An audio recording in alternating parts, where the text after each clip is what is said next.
I put out a post recently and I had people comment topics they wanted to hear about, learn about. I got a list of questions here. I'm going to give each one of you guys a minute and a half on the clock. I'm going to rotate it around. What skill do you think gives the best gain in the beginning? Where should the most effort be given? Shooter, are you ready? Yes. Stand by. I think the most effort should be given I feel like Miss America answering those silly questions and they ramble on and don't say anything. Spending a lot of time dry firing, just practicing building positions in my garage, break the position, dry fire, just. If you guys feel like you're ready to go. Yeah. I'm ready to Go roll. good? It might be kind of like when the RO says shooter ready and you don't have your mag in, but I think I'm ready. That's an excellent, perfect analogy. I think my chamber flag's in, but we're going to go. If you're serious about getting better, this one's worth your time. I sat down with 3 high-level shooters to break down what actually works and what doesn't work when it comes to precision rifle training. We ran a little long, but stick with it, because at the end we finish up with a lightning round that's packed with some of the best quick hit advice you'll want to hear. And I've got a limited discount for viewers at the end, so don't miss it. Let's get into it. All right, hello everyone, and welcome. We're here to discuss and dissect the approach to training in the precision rifle type sports and how you get to top performance. If you're brand new or if you're just trying to get to the top, this is for you. So I'm glad you're watching. I'm Matt Caruso. I'm an avid competitor, and I've been in this thing for now 11 seasons, I think, and I'm also the owner of Caruso Precision Rifle Training. And I have with me here today 3 fine gentlemen. All these guys are excellent people, very good shooters as well. Very excited to know you guys and get to see where you've been at and where you're going.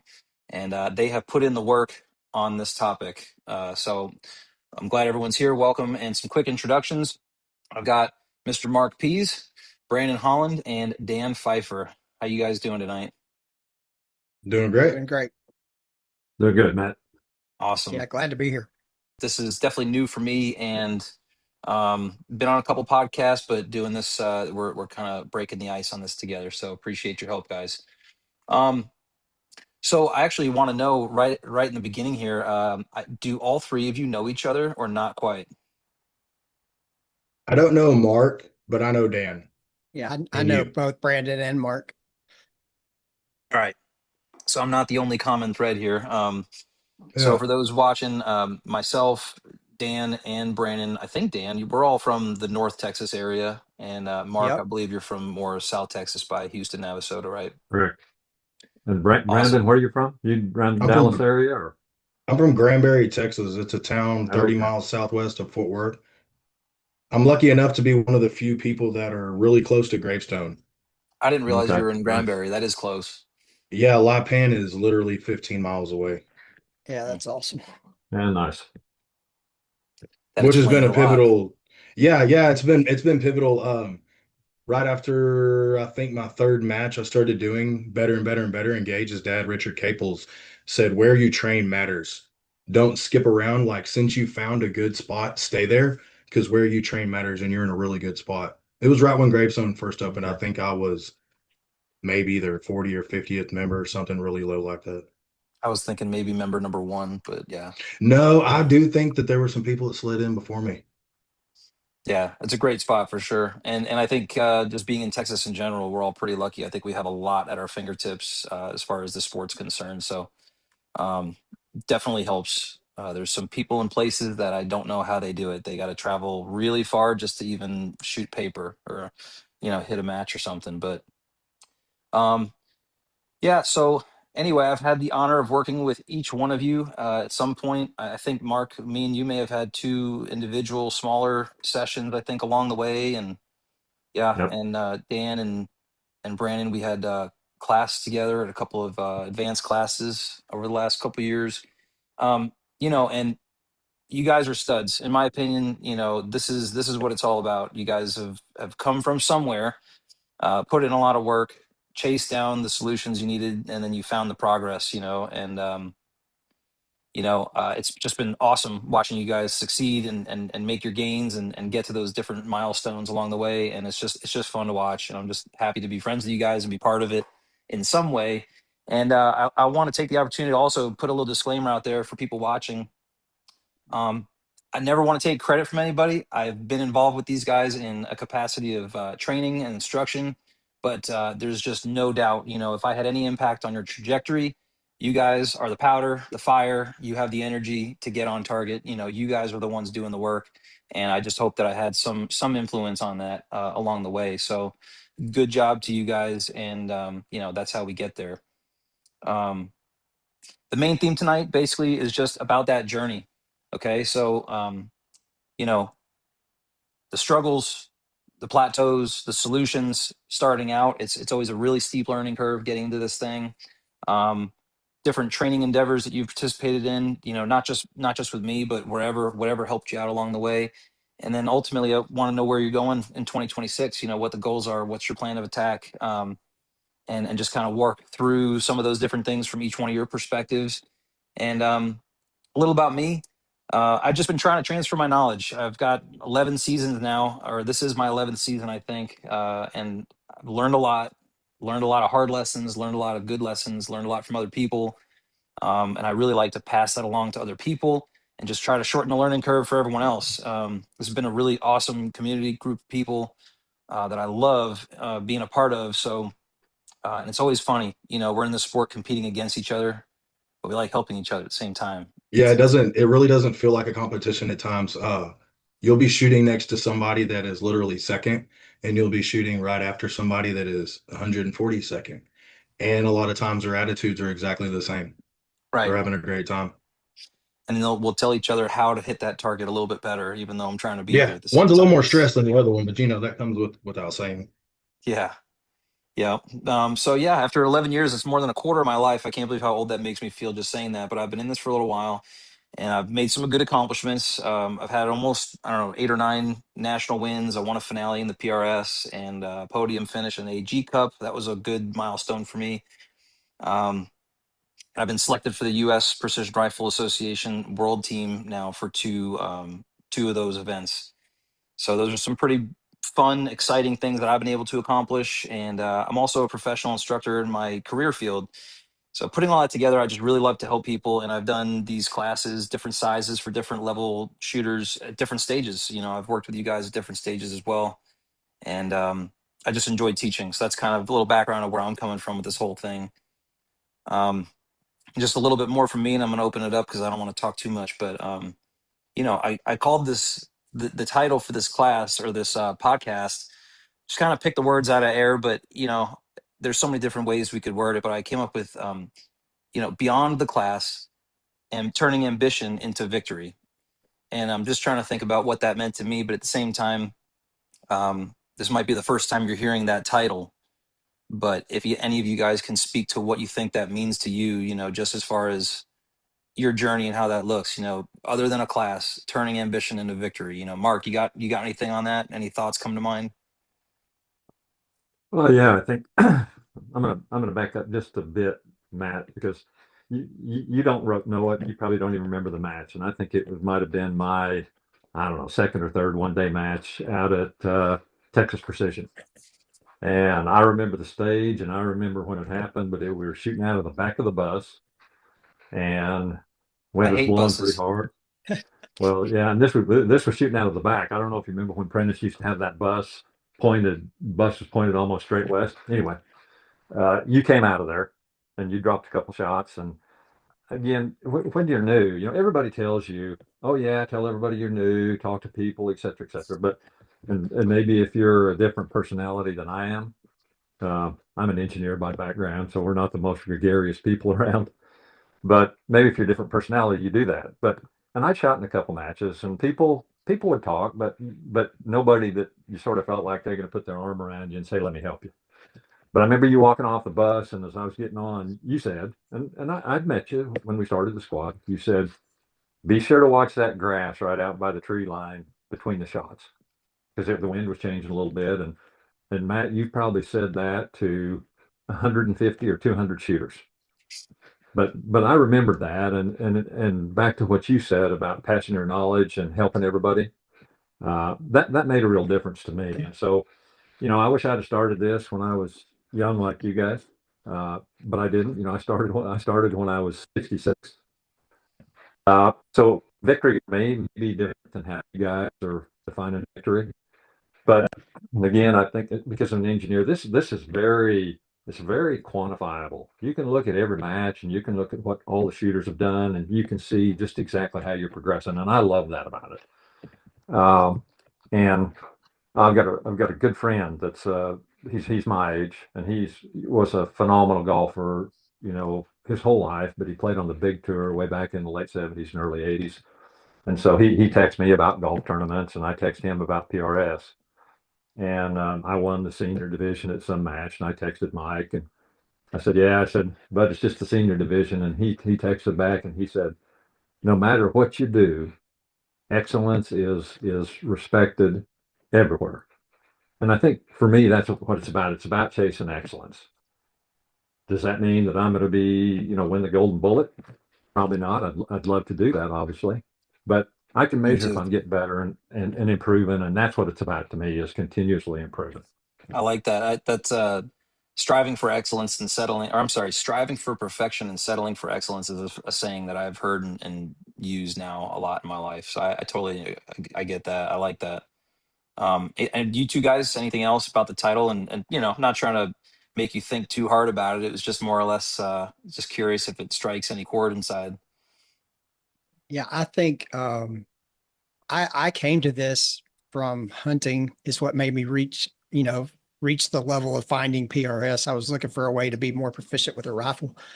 Um, I didn't know anything about PRS, but once I shot a match, the competitiveness is what really got me. I want to be competitive, and so I don't want to show up and not be competitive to something. So I'm going to strive to be the best I can be when if I'm going to Sure. spend the time and money and time away from the family to go do it. I want to be Right. competitive at it. Yeah. I Yeah. played golf, like you were talking about, Mark. You had a buddy that played golf. I've played golf off and on my whole life, and precision shooting, well, specifically the PRS. I'm not sure about precision shooting, but the PRS, we go to a course of fire that somebody laid out, just like a golf course. We're fighting environmentals, just like a golf course. And in that, no matter if I'm shooting with or against Mark and Dan and you, no matter what, it's us against the course of fire, and it's us against the wind that Yeah, we're dealt right when we're shooting. You can give me your wind calls, and they can be garbage in 5 seconds. Uh, yeah. but when we get in, no matter who you are, I don't think that there's any way other than saying this. When you get into the PRS compared to who you are in 1 year, you suck. Almost everybody. Mental mistakes through the wazoo, don't know how to positionally shoot, don't feel comfortable. You're shoved in uncomfortable positions and your mind's all frazzled. So I think striving for excellence in a sense of just being better than who I was yesterday and just methodically improving, like Mark said, it's cool that he's an engineer and he can see systematically exactly where he stands. I love that. Yeah. And the website, That's the Precision Rifle Series has the website and the scoring now changed to where you are you are quantifiably scored exactly how you are placed in that match. Not exactly how you did and not exactly how you placed, but more level ground. right. Yeah, there's a lot of information, a lot of ways to measure things at this point, and it's definitely Mhm. different than it used to be. Um, but yeah, I picked that title more or less just because I feel like it's as much as I'm going to talk about training tonight, it's more than just a class, right? It's more than an event. It's more than a tip.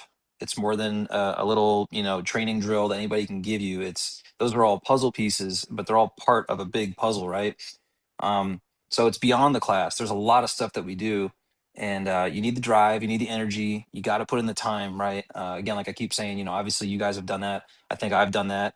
Um, and as much as I love the training classes, and I think it's a huge piece of this, that's not what's going to carry you over the finish line, right? It's a little bit of, you got to do some stuff for yourself, right, at the same time. So, but you guys have done that, and want to talk about some of these things, share it with the community. Um, yeah, so I'd like to get to know you guys a little bit better individually. Um, so we know we're all from Texas. We kind of all know each other, and now Brandon knows Mark. But let's I'm gonna go through each one of you guys. I have a couple of notes here I jotted down just from what I know, and then I want you guys to fill in the gaps for me a little bit. But Mark, I'll start with you. Met you early on, and you were kind of a rising star in the senior division, like you said. I actually had that written down here. I'm like, that was my first impression of you. And now, I don't know, maybe just a couple years later, you're giving the open division a run for their money, which is pretty awesome to see. You know, I had couple of wins. I think I counted three wins, and I went back and looked, and I've got 22 regional podiums in the last 3 years. I mean, like that's a chunk. Like that's a chunk, right? And I think one of the wins, I remember you saying something like, "Yeah, you know, no one was around," or you said something like that. And I looked at the other matches, and the matches that you've done really well at, there are some big names out there that you beat, and I won't mention them, but you can go look at the scores. There's a couple guys who have won national matches that you know they couldn't beat you that day. So those are pretty good accomplishments. So as far as Mark digging a little deeper, and we're kind of peeling back layers here, we're gonna go deeper each time, different sequence of questions. But you know, for this first part, I just want to know again, kind of how you got started, got into it.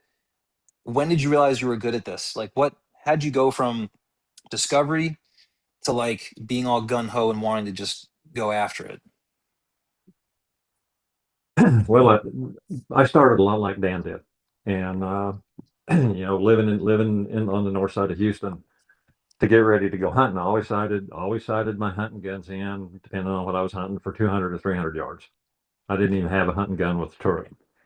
But I'd run into guys out at Cawthorn Cartridge Club, because that's the only place you could go to shoot past 300 yards. So I'd run into guys occasionally out there that shot PRS, and they said, "Why don't you try it? It's a great way to get better." And so my first match, I borrowed a rifle, and Brandon, I didn't come in last, but I came in second to last, so I know what it's like shooting that first match. Uh, but I've always loved to shoot, and I used to say when I was loading for hunting rifles, which maybe 20 or 30 rounds, I used to say I love to reload. Now that you have to reload 300 or 400 for a 2 day match, I wouldn't say I love it as much, but it's kind of an engineer thing. It's data and numbers, and so I like that. I think once I realized that you could tap into some really good insight, and as I mentioned earlier, Matt, you're a big part of that. And what you didn't say is you and I spent a fair amount of time talking on the phone uh, over the last few years, just when I'd have a question about something. And so it's things like that that I think kept me from plateauing. And I could see that I was continuously improving. I didn't really know where I was going to end up, and now I'm going to say I haven't figured out where I'm going to end up yet, but it's better than I am right now. But I think it was seeing ways to continually improve that motivated me, and kept me working to do better. Yeah, no, I get that.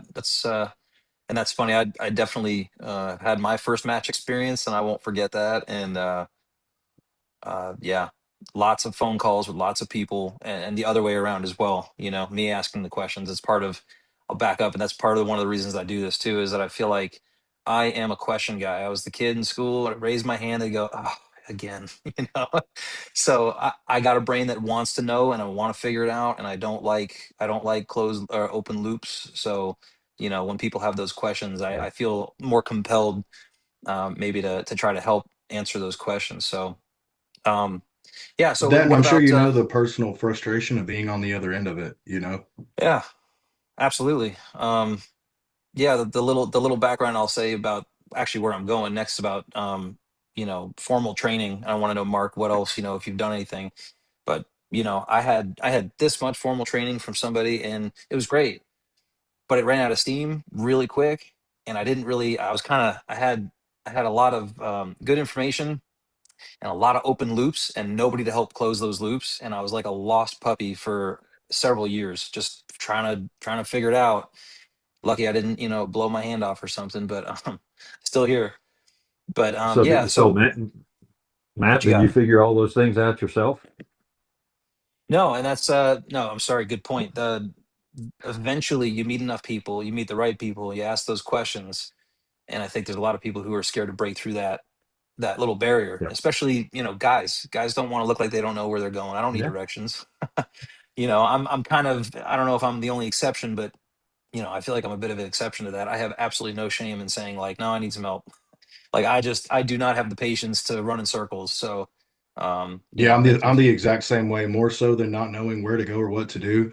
I can't stand to look stupid. So if I'm gonna Right. look stupid, I want to look stupid one time. I'm gonna ask you a question, and then that's that. Make fun of me. Let's go on. I'm Yeah, gonna ask a bunch of questions. we've all got egos, and in some ways that having an ego will help you, right? Not want to look bad. But yeah, training classes. Like I didn't have any real formal training, but like Mark, where did you get anything? You can speak a little bit about what we did, but what anything else that you did or any other, even semi-formal stuff that just helped you get going. Well, I think I did some work with the guys at DI Precision, but it was pretty sporadic, and it'd be a couple hours here and maybe 3 hours there, and total. And this was early. Um, Total 5 or 6 sessions, and those were before you and I met. So I think that helped me a lot with the basics. And one of the things, I mean, people ask me what I do differently if I was from now, and what we're talking about now deals with that. But it's first of all, get out and shoot a match. And I know when I was getting ready, I wanted to practice and get ready and try to do the best I could. But when you haven't shot a match, you're going to learn way more by just going to a match than trying to get ready for something that you really don't understand. Right, exactly. So I think doing that, Yeah. but then also getting somebody that understands PRS, and that you have confidence in, that you can use as a, I'm not sure, routine or regular, but what, somebody that you can talk to get help from, to help answer those questions. Because early on, some of the questions, a lot of people can answer the questions. But the more you learn, you have harder questions that are more subtle, and those questions are harder to answer. And they're Right. harder to figure out, at least for me, they've been harder to figure out by myself. So I And do think you having do you someone, trust the answer that you're getting from the person you're getting it from too? Because there's lots of people that want to yeah, help, but you don't always know if that person truly figured it out or if they're just, kind of passing along what they think, right? Yeah, and Yeah. yeah. sometimes it may be that something works for somebody, might not work for you either. So there's a couple Right. ways to skin a cat on a lot of this stuff. And I call that Frankensteining the process. You take a little piece from this guy, a piece from this guy. I always talk about this with reloading. I don't really give a lot of online or public reloading information, but what I will say is when you take a piece of each person's process, not realizing it, and you put it together, you get a really ugly picture. And that's why you gotta be so careful taking suggestions on reloading without seeing a complete walkthrough because there's just so many things that can be miscommunicated. But go ahead, keep going. Well, and I would say the best, and I hate to even call them tips, but the best help that I've had has come with the description about why that answered the question I had, but then also, and maybe more importantly, ways to test that and figure out, does it work for me? And I think, Matt, that's what you've always been real good about when we've talked, is when we've talked about things, you've given me, the sideboards on, try this and try that and see how it works. And if that doesn't work, try this. And I mean, it's one thing, Dan, as you said, something might work great for one person, but it may not work great for you. So you have to have a way to test it and see how it works. Yeah. Um, I think you said you don't know where you're going long term, but how about this year? What's the season looking like for you? Well, you saw from my text that I just had surgery on my right eye last Wednesday, and surgery on my left eye tomorrow. Long history of poor eyesight, real nearsighted, and cataracts and old guy stuff that you guys hopefully don't know about yet. So I hope that's going to help my vision, and Yeah. that's one of the things that I've always battled with, particularly trying to see impacts on target. Off targets, depending on what it is, you can usually see those. So I've got to, I haven't been able to do anything for the last 6 weeks, and won't be able to probably do anything for 3 or 4 more weeks. But then I'm going to get pretty serious about it. I've got. uh, I'd like to finish in the top three in the senior for the year, and that's hard because there are some good people there. I think it's very realistic for me to finish in the top five. And I'd like to finish in the top 100 overall for PRS at the end of the year. Is that the top 100? Is that what you said? Yeah. Yeah. Oh, those all sound like pretty good goals. I definitely can't imagine. These little conversations can be humbling. I can't imagine the little complaints that we have sometimes about, just what we can and can't see. And you're dealing with a hurdle of being having obscured vision like that. And still performing really well. So that's pretty awesome. It's gonna be interesting to Uh, see what you can do when your eyes are working. well, Yeah, it's kind of hopefully got they're me working scared. well.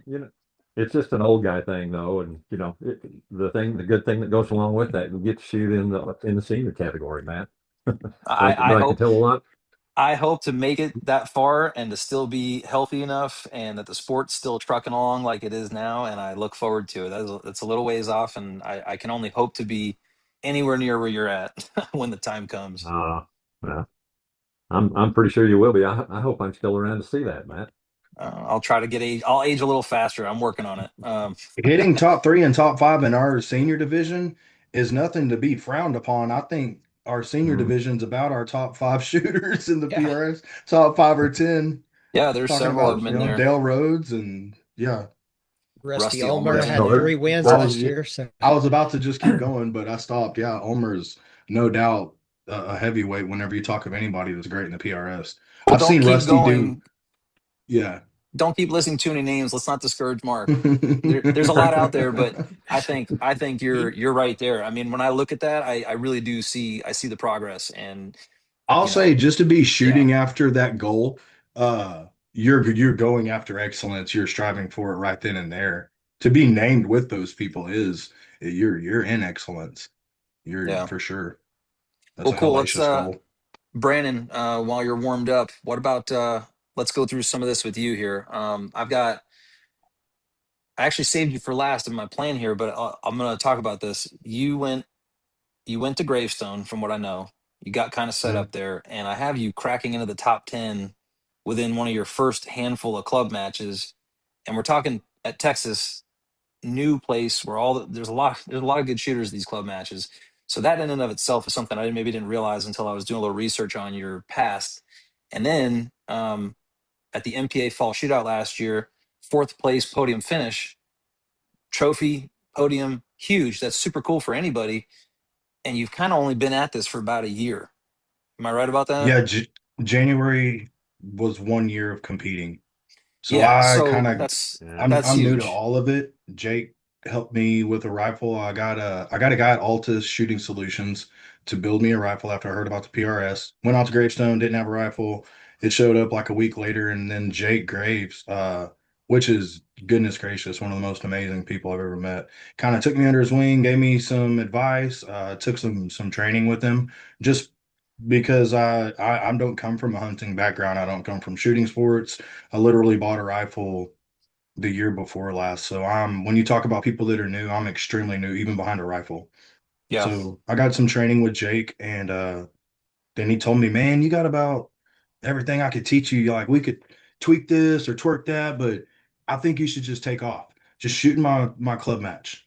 So I started November, December, and then January. I told him that's not really what I wanted to do. It's not what I watched on YouTube. That's not what I was after. I was like, I want to shoot in pro matches. I want to go travel and shoot against Francis Cologne. I want to go against Matt Caruso. Like I mentioned, you, Morgan King. Like you talk about people that are right there at Gravestone. That's hard to beat in a club match. I go to a pro match every time I go to a regional at Gravestone. Yeah. You know, Right. I see you and some other guys show up, and I'm like, this is gonna be awesome.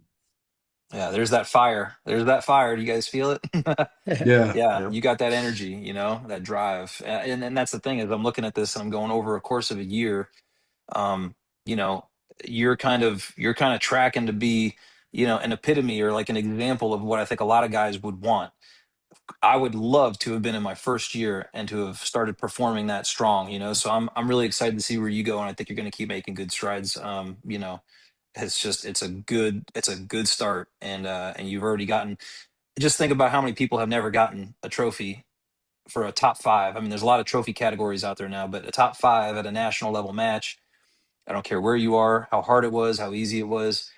There's just a bunch of shooters that you had to beat to do that. And it takes a lot of Yeah, people yeah. years, years, years. A So, lot of things fell into place with that. Oh, we know that this sport not only I'm not going to take away from it, not trying to be the most humble person, but we know when we go to a match, not every single time the greatest shooter is going to win. We're fighting the clock, we're fighting the course of fire, we're fighting many things, the elements out there and the environmentals. But a lot of things from your class kind of clicked. I put a lot of pieces together that hadn't fit into my mental game the way they did, my mental plan. I didn't have a plan. It was scattered out. I knew what to do. I knew how to shoot. I've been taught how to shoot positionally, fundamentally. Target acquisition was really never an issue with me.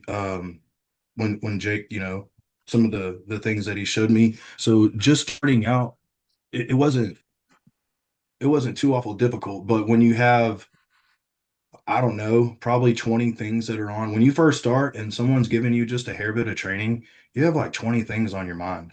Going through your class and kind of laying out my plan, laying out these are my steps, regardless, this is what I'm going to follow. 1, 2, 3, 4, 5, laying those things together really helped. Yeah.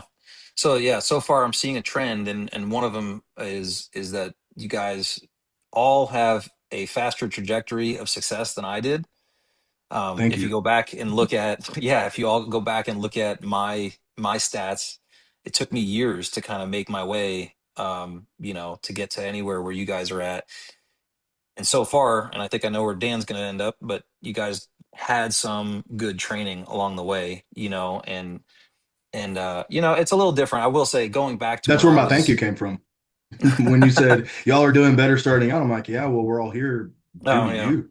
No, well, yeah. in a small piece, but yeah, I mean, when I look back, I think the other thing too, when I first started, not the internet wasn't around. It was, but the amount of information that's been shared over the last several years, it has ramped up so much that there is a lot more good information out there. There's also a lot of crappy information too, but the sharing has gone through the roof, which I think helps a lot. But I'm pointing out the fact that getting that extra guidance and the little extra training, you worked with Jake, Mark, you worked with some other people too. That clearly has an impact on how far and how fast you can get where you're going. And Anything. I can't deny the people that I shoot with, not only Gravestone, but the people that I shoot with and around have been really great. I mentioned Morgan's at Gravestone a lot. Shane Ward, you are. I shoot with a Joseph Maynard all the time. He is an excellent shooter. He hasn't podiumed yet, but he will. He's phenomenal. Dan, I mean, there's a list of like 50 guys that I can mention that at any given time when I'm going to Gravestone, it's not like going to a basketball court just throwing, a ball at the hoop. There's Yeah. people there helping you the whole way. Yeah, I feel like the graph, I'm sure somebody has this information, but I don't know how to get the metric on this, but the average newer shooter is so far above where they used to be. Like, I mean, some of my first matches, it was like I was lucky to hit half the targets. And that was with some top shooter guidance in the very beginning for me. Now it's like most of your new guys, even if they're in last place or you're second to last, you still probably hit 70%, 80%. Like, it's the capabilities are way better than they used to be. Um I haven't been in it long, but I've heard that. well, and where are you going this year? What's your big goal? I'm going to take a 2 month break for baseball, and then my kids play Little League, and I help them out with that. I love it. So then I guess after that, my first match will be Okie Showdown, May 2nd. And then, like last year, everyone that I can make, my goals are sometimes they're big like Mark's. My very first year, I wanted to make pro, and I wanted to be in the top 100. And then I met about the top 100, and I was like, well, that's probably not going to happen. Those are some big goals, Brendan. I'm going to tone it down a little more realistic. Oh, but So but I you're think, you're in yeah. the ballpark. I mean, it's there's the loftier the goal. I mean, as long as you understand what you're up against, it's I think that's the way that you find that's how you find that drive, right? Yeah, and we're Um, very fortunate in the South to have gun laws that are relaxed more so than other parts of the country. So we have more matches that are relatively, closer to us than maybe the Northeast. So any match that I can drive to, I'm more than likely going to try to get to. yeah, we are in a good spot for that. For Um, sure. cool. Yeah, amen to that. I think you guys might be a little more centrally located than I am, but I can remember, and I didn't start that long ago, but you had to drive if you wanted to shoot 2 club matches a month, you had to drive 6 or 7 hours. Not now. I mean, here, just in close to the Woodlands, I can drive. If I'll drive 5 hours, I can shoot a club match every weekend. So the activity's going up and there's more people involved. And I just say phenomenal work, Brandon. Finishing on the podium that soon. That's That's amazing. really impressive. Thank Yeah. you. And I'll make one more comment, Matt. You were talking about us having help, and I guess Dan will say the same thing. But what, and I started to say what really good athlete, but really what person that's done really well at anything. Athletics are easy to point at because they have official coaches, but what person has done really well at anything that can have somebody coaching them or mentoring them? Yeah. For sure. Right. Right. And it's kind of funny to think that there's so many self-taught people in this that just kind of wing it with what they've got out there, and it works sometimes, but to your point, It takes longer. this is yeah, this is why it took me 5 years, 4 or 5 years of kind of just like lollygagging around before I finally started figuring it out, because it's like, yeah, how are you gonna, you want to be a professional top competitor, how are you gonna get there just kind of like, well, I'll try this today, like you need a little more than that. So but yeah, You Dan, I want to must hear be a little, intentional. bit. I'm known for being a little meticulous and intentional. Dan, met Dan a couple years ago. Um, just I'll speak what I've seen, and then I want you to fill in your gaps here too. Pretty quick after I saw you, and I think you were pretty early in at least the part of competing that I saw. As far as PRS stuff, Yeah. top amateur came pretty quick. I saw 4 wins and 18 regional podiums in the last 2 years. I mean, again, if you just think about those numbers, figure even if you shot a club match a month, that's almost a podium every month, which, or every other month if you're shooting a couple matches a month. So that's pretty awesome. Top 10 finish at Impact last year is a big one. Impact Foundation match. It's a 2-day national match. And I think it might have been one of the most stacked matches I've seen for top shooters. You showed out at And that match for sure. I did well. I did well, but I remember feeling like, holy crap, I can't believe I pulled a good spot with this crowd, and Dan, you got a top 10, which is huge. Um, and then there's a whole other side of this animal, the NRL hunter side of things, where Dan does a lot of competing from what I know, but I know very limited stuff about that. And all I could find real quick, and I want you to touch on this, but I found that you're currently ranked top 10 open light category, and it looks like you had a couple of back-to-back podium finishes already this year. So that's all I know about that side of it. But it looks like you've also had a pretty darn good run in the last couple of years. So Yeah, talk about it. The NRL stuff is it's a totally different game. Um, it's range, find range and engage, more like a field match, I guess. Um, and there's no doubt the level of competition at a PRS match is different than what you're going to find at an NRL match. NRL matches have a lot of guys that are there to work on with their hunting equipment. They're not necessarily competitors. They're there for hunting. So while there are some excellent, very good shooters that shoot both PRS and NRL hunter, I feel like, kind of like Brandon said, you show up at a regional match at Gravestone or something around, or even down at Texas Precision matches or something, you're shooting against some pretty high level competition in the PRS side. So, but I'm proud of what I've accomplished in both of those areas. I have a lot of fun shooting both of them. Do they I do want they cross over really well? um, yeah, I believe shooting PRS first and then finding NRL hunter gives you a huge leg up. Like PRS makes you a really good shooter. NRL hunter, you have to be able to find your targets in the binoculars. So I mean, sometimes you might not find a target on a stage to even get to shoot at it. So no matter how good of a shooter Ooh. you are, yeah. But most of them it's not. They don't try to make it a hard to find game, but there will be some stages in there that are um, you're missing a ability to shoot at something because you never found it. And, Oh, that just gives um, me chills thinking about it. It sounds terrible. Oh, we all know the panic you get when they say time starts now and you're like, oh, which target was I shooting first? Well, Mm. the panic you get when you're looking through binoculars and you're supposed to find 4 targets and you found 2 and the time's ticking and your 2-minute timer's going off and you got 2 more minutes left and you hadn't found your targets yet. It's the level of panic and what your mind does, which we all know PRS or any of the shooting stuff is such a mental game, but what your mind does with not seeing, you may be looking at the target in your binoculars, your mind's not processing right because you're in panic mode, you're spinning already. I find that's one of the more challenging things about both of these sports. Like you let your mind start getting out of control and spinning on you, and pretty soon you're shooting faster and missing more. And It's a good that recipe. happens. Yeah, that happens a lot in Yeah. PRS. And So, Matt, so you said, yeah, go ahead. you talked about some like your trajectory, and in your course that we took, um, you showed a chart of trajectory. It's not a straight line; it's this. Oh, your And performance. Yeah. yeah, yeah, not bullet trajectory, but your performance. So when you talked about the impact match, I shot really well. I'm feeling good. I was doing good in regionals. I think I shot well I was clean through 7 stages at a regional, and then I dropped 3 on the last 3 stages. That was right before the finale where we go to Pennsylvania. And then I go up there and I'm like, I feel like an amateur again. Mm, And me too. so Me too. That happened to me. yeah, I think it happened to a lot of people. But you could probably talk That more.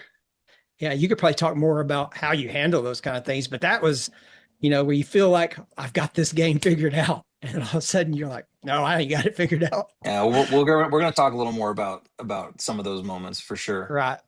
Um, I, and we I remember definitely, when we talked at the finale, Dan, and I think you and I were feeling about the same. Yeah. yeah, Yeah. I was worried there about was, what. there was about 200 people that felt like that. Yeah. That was Um, something. all right, so I already know how you got started. You talked about coming in and wanting to work on, being a better hunter. Yeah. And then yeah, so what about formal training? Yeah. Was it So I came off an elk hunt where I had just a cluster of trying to range an elk while he's moving up the mountain and away from me. And every time I'd range him and I'd get on the gun and finally build a position, he was further away. So I'd have to get off the gun, range him. And it was just an over and over thing. And before long, he's 700 yards away and I'm not going to take that shot, especially knowing what I know now. I really probably didn't need to take a 500-yard shot. But I built a PRS gun. I got into it. I think I Googled precision rifle training in Dallas Fort Worth, and I found something about Fossil Point. And then I saw they had regional matches, so that got me Googling that. Then I found which you just won that podcasts. match recently? Fossil, no, I don't think No, I so. thought I thought I had you. I saw you winning one over there. I don't think so. Fossil's got my number. Maybe I don't. I don't believe so. I think you might have won one and you don't even know it. I'm gonna go back to my notes. Keep talking. Oh, I, I may have one at the end of last year. Um, I but anyway, I saw that and it just sent me down, precision rifle blog, and he had a article about 4 podcasts that have, are PRS pro shooters. And so I started with Morgan's podcast. And before I'm even very far into his podcast, exactly what he shoots, his scope, his chassis, his action, his barrel, I like, he sounds pretty good. If he can do it with that equipment, I'm gonna go that way. So I put a gun together. I shot a regional match. I listened to the JTAC training guys on their podcast, and that made me want to go see what they had in store for training. So I went up there, and I was really green, probably too early for the level of training they had. Mm. But it helped me a ton. I mean, I learned a lot. I feel like maybe 6 months later, it probably would have been better for me.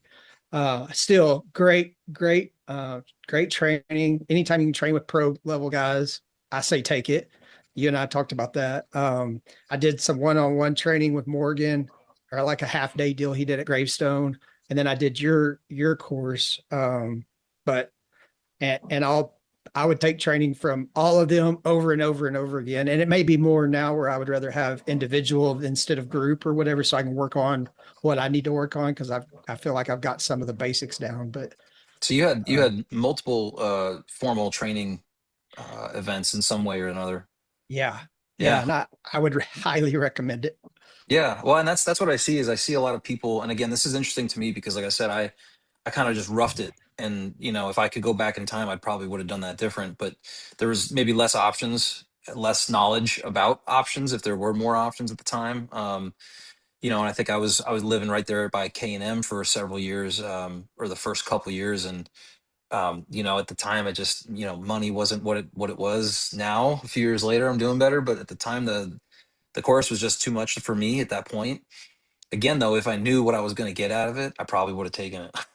Right. you know, um, or talked to more top guys and asked for something specific. Instead of just kind of hanging out near a top guy, just kind of listening, and every now and then you try to ask a little question. Like, no, I probably should have just said like, hey, what would it take to, spend a day with you at a range, something like that. So that's huge. So all you Yeah. guys have Well, had, and think about it, Matt, because I've talked with a couple of guys just about shooting and costs and things like that. And you go to a 2 day match, and let's say it's not right in your hometown where you can spend the night at home. But even if only drive 5 or 6 hours and spend the night in a hotel room, every time I pull the trigger on my rifle, it's $1. Don't tell my wife I said that. she's Mhm. gonna watch But this. yeah, you look at a 2 day match, and by the time you drive, hotel rooms, meals, match fee, you're probably looking at least 12 or $1,500. So is it worth $400 or $500 for 1 day or a half day training session to do better on those 2 day matches where you're spending 2 or 3 times that amount? I mean, that seems like pretty easy math to me. It's the hindsight, right? For people Yeah, who've done it, it's obvious that it's worth it. And for people who haven't done yeah, it, including myself, I was on that fence a lot of times, and I was making progress. I was doing well. I was figuring things out, but it was a slow process. And I just kept thinking, yeah, I'm probably just another day away from a big breakthrough. And it was a 5-year process for that to happen, right? Um, so yeah, it's definitely worth pursuing at some point. So all you guys have had formal training that I think had a lot to do with getting a little bit faster on where you're going, and that's pretty awesome. And that's yeah. that's a big thing I want people to take away. Um, I have a couple other slightly deeper questions. I'm going to rotate around a little bit.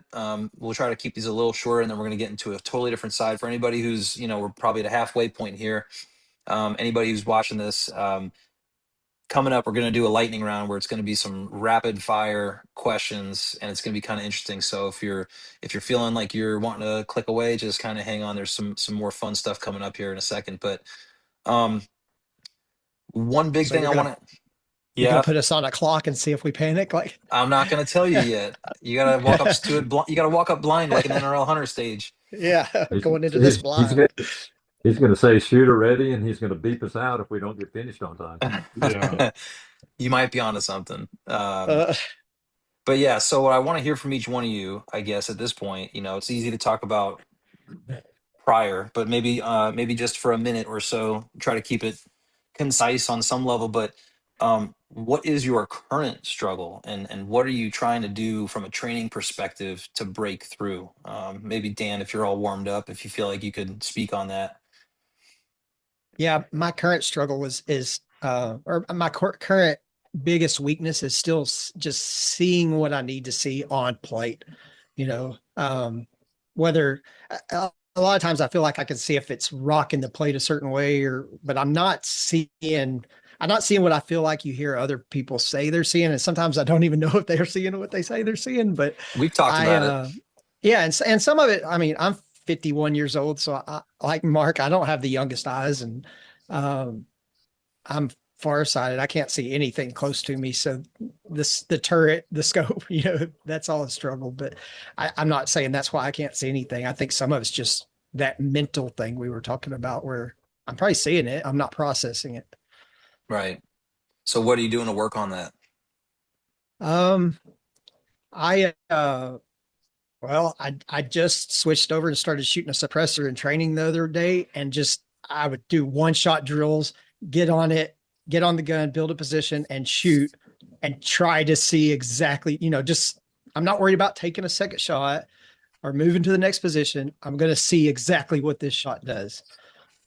Yeah. And that I feel like in practice I can see a lot more than I do in a match, which tells you it's a lot mental, and you're just not taking the time to slow down and process what you're Right. seeing.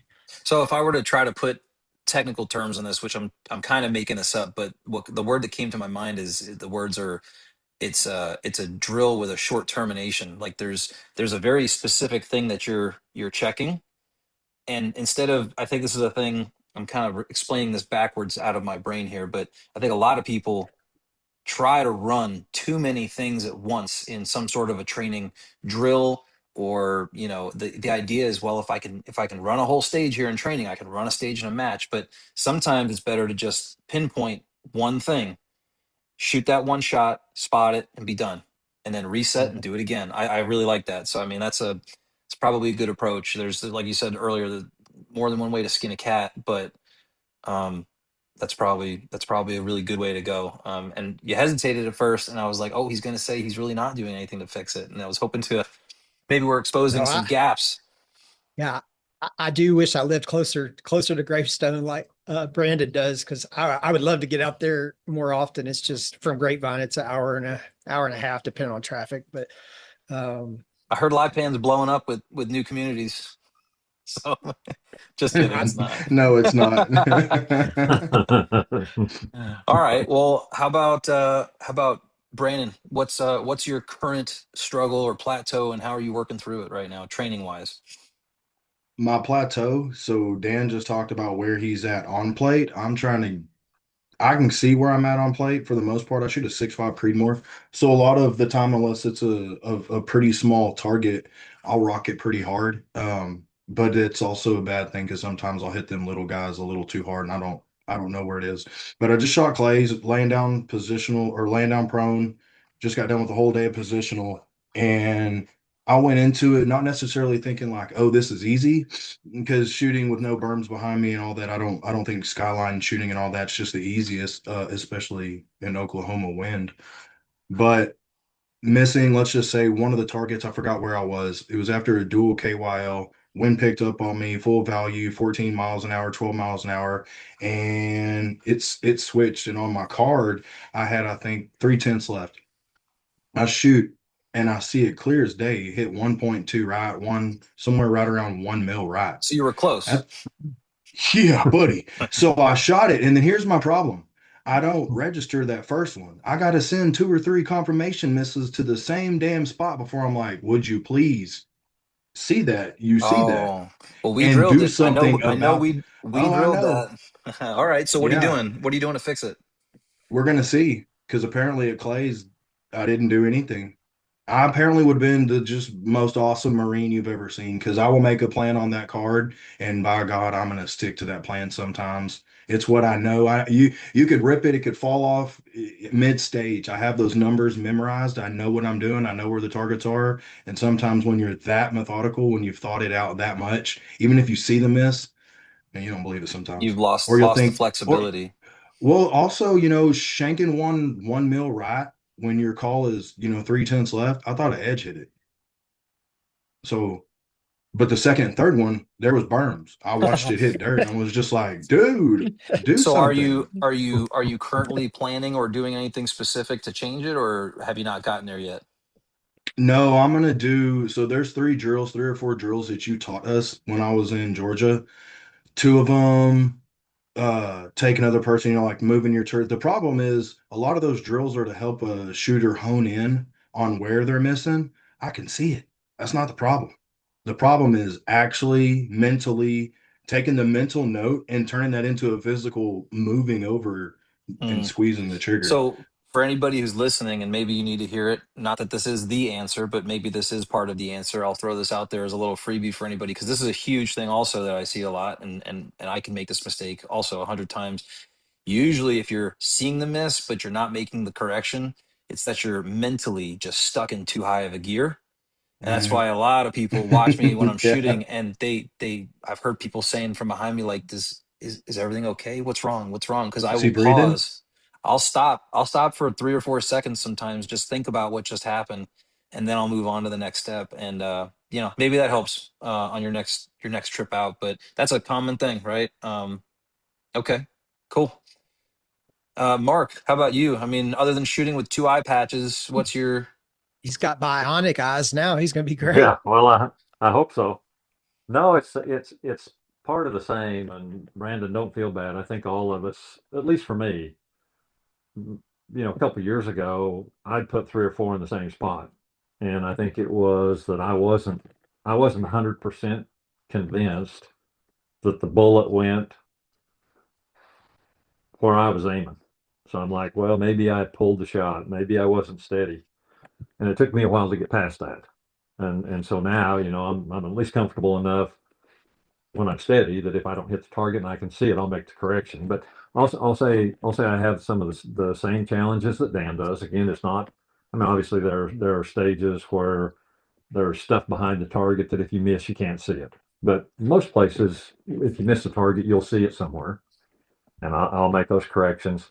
It's hard for me to see where I hit on target. I'm hoping with my new eyes that's better. Now, again, if the target's hung so it swings and things like that, that's pretty straightforward. But if the target doesn't swing, it's hard for me to see where I hit. So I'll throw And I'll this out cut. there. When you're talking about target swing, I want to throw this out there too. This is where I think a lot of people, there are definitely some freaks out there that absolutely can see more than you can imagine. But I think a lot of people say that they see a point of impact. But when we're talking about plate reading, that's not really seeing a point of impact. That's determining a point of impact. And that's what I do a lot. Most of my reading is a culmination of different factors, and it all goes into the calculator and then out spits a little spot on the target where I think it hit. And it's That's right. derived. It's not so much that I saw it, it's derivative of everything else, if that makes sense, right? Yep. No, that does make sense. And I'll couple that with, you guys all know, the higher you get, the more important 1 or 2 impacts is. And I don't know how you guys that are at the top do it, Matt, but Dan, you and I talked a little bit at the finale. And I don't, sure, somebody can get lucky and have consistent wind on all their stages. I don't really believe that, but I guess it could happen. But I think the top people know they read wind differently than I do. And when I say that, I'm talking about during the stage, because I think the top people must, as they're moving positions or getting on a second shot or getting settled on their first shot, I think they just look out there and they understand if the wind's changed. Now, I don't know if that's an intentional take their eyes off the target, look at vegetation, look at mirage. I don't know how, when you have a minute 45 stages or a minute 30 stages and 10 or 12 targets and the wind's switching, I don't know how you have, for me, have time to consciously get off the target, check for a wind switch. Seems like it takes 20 seconds. It probably just takes a couple. But when the wind switches, like it was at the finale, if you don't do that, you're going to drop on the target. Now, yeah, you'll see where your miss goes, and then you can correct.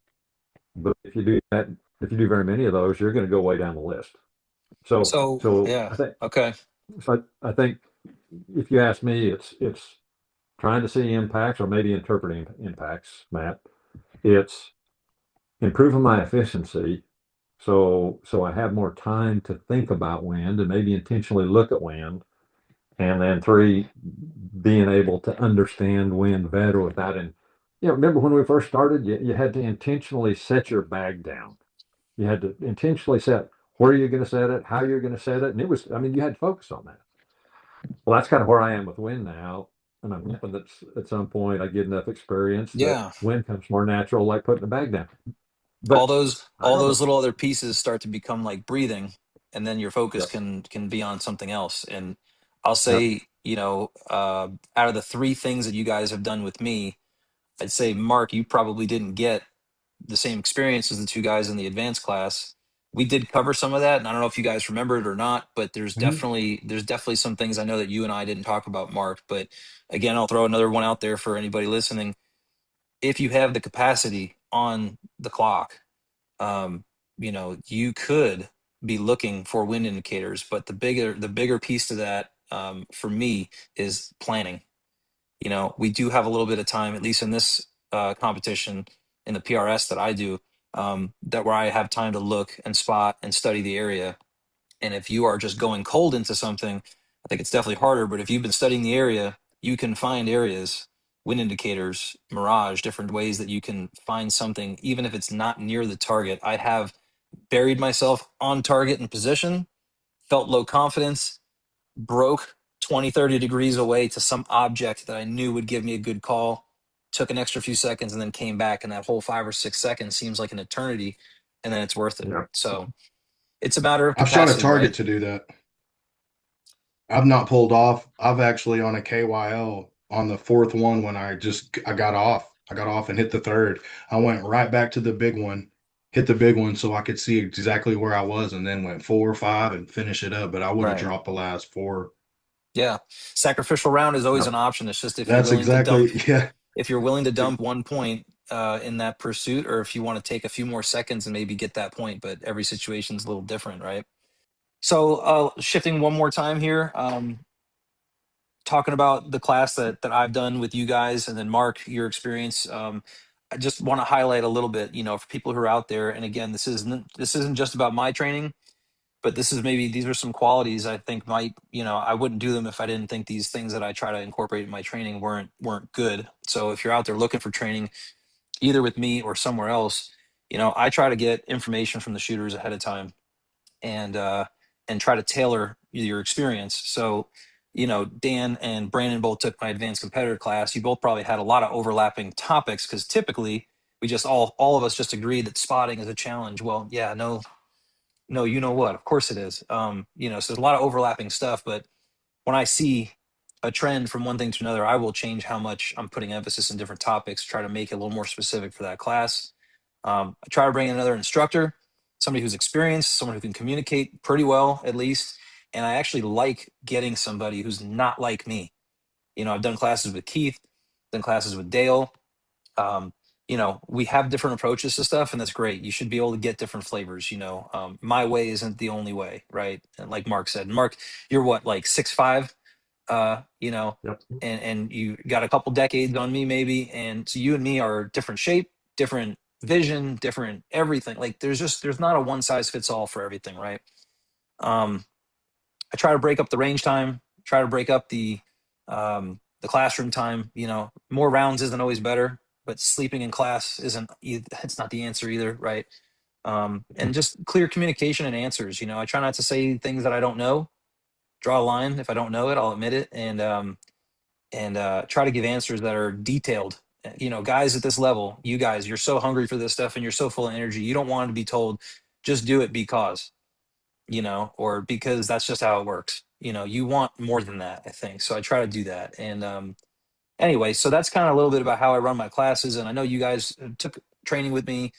Um, I guess I'd be curious if you could speak to um, anything about my class. I guess this is my plug. I guess if you guys have anything that you remember from the class specifically, that stuck with you, or something that you're still using to this day, things that are helping you. And it's not the whole class. We're not giving away the whole recipe, but you can give away a little sauce, right? This is for other people that are out there too. Anything that you got from the class, um, I and don't know how if it's this was from affecting the you. class, but this is something that you told me, and it may have been there. It may have been in the class. I don't know because there was a lot of conversations that went on in those, 4 or 5 days between that and the 2 day. But glass, observe, and develop. Aside from everything that I was doing things in the wrong order, getting all my stuff over there, worrying about my rifle, worrying about my dope. Really, all I needed to do was do what Mark's talking about. I need to get behind glass, not behind my scope, or even if you can, that is a massive advantage. If you have a match director where you're able to get down or that course of fire and get behind your rifle and see it behind the eyes of your scope. But glass, observe, and develop a plan.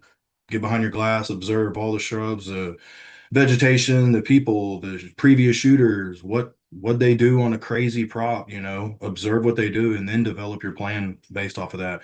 Slowing down and doing that right there has pushed me eons from me shooting alone.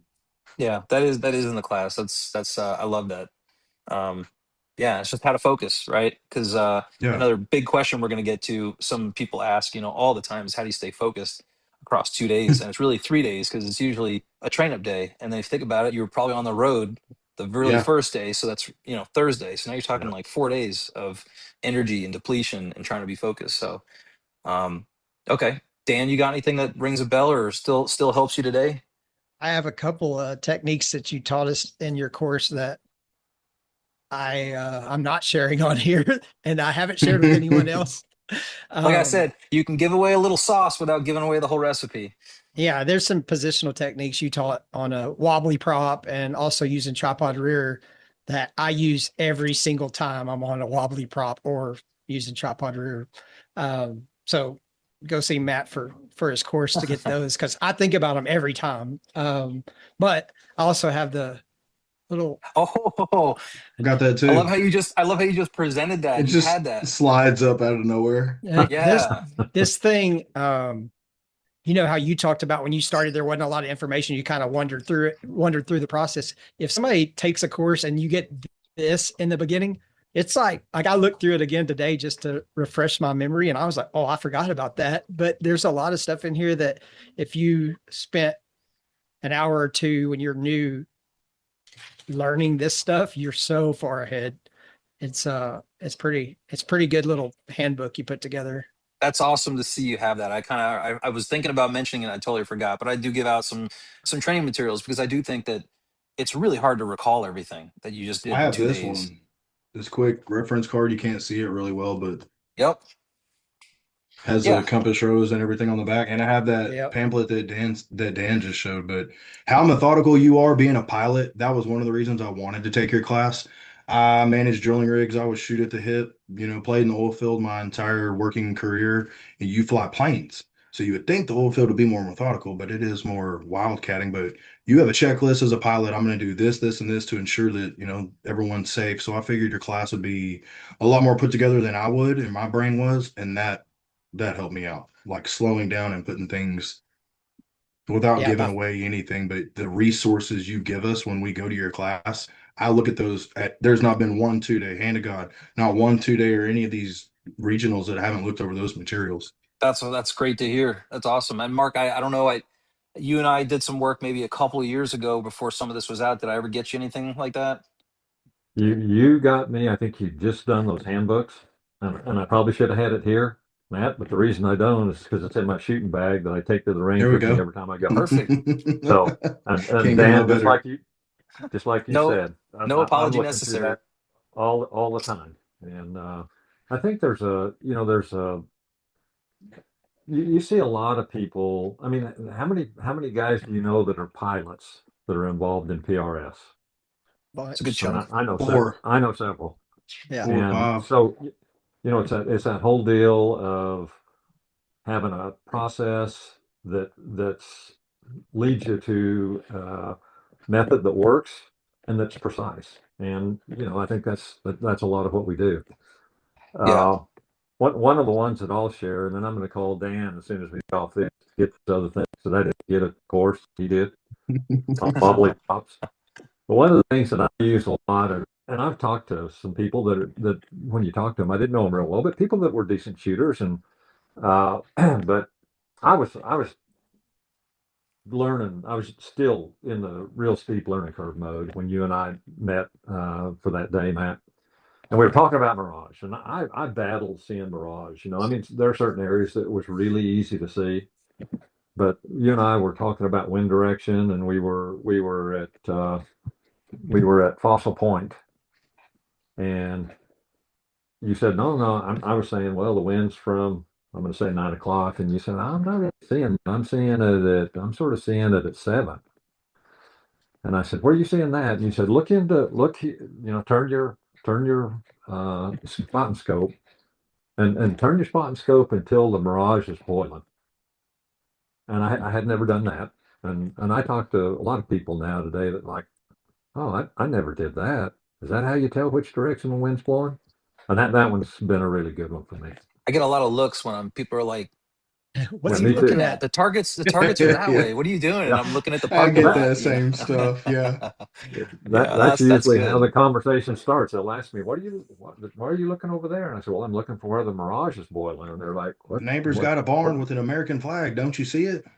Yeah. Yeah, and the beauty of this too is I'll be the first to admit that I might have a little bit of originality in some of the things that I've learned and maybe the ways that I communicate the stuff, but I didn't create the wheel. That's a trick that I learned from somewhere else. There's all this stuff has been around. It's just more or less getting it in one place and and how these things are communicated, I think is what's going to help. Even when you're shooting with a buddy, if your training buddy or your training partner just doesn't speak your language, that is a problem. So Yeah. it's just one of those things where whether you're training with a friend or you're going to a training class, like clear communication is night and day the difference. You could have the exact correct answer, and if you just don't communicate it well, nobody's going to understand. Um, so that's just something I think is super, super critical. Well, that's cool. It's really cool to see that you guys still have that stuff, because I know what I would want, and I would hope that you guys still remember and use stuff. But that's why I asked, just kind of check the pulse on, past stuff and how it's still working. So that's excellent. And I'd love to hear the feedback.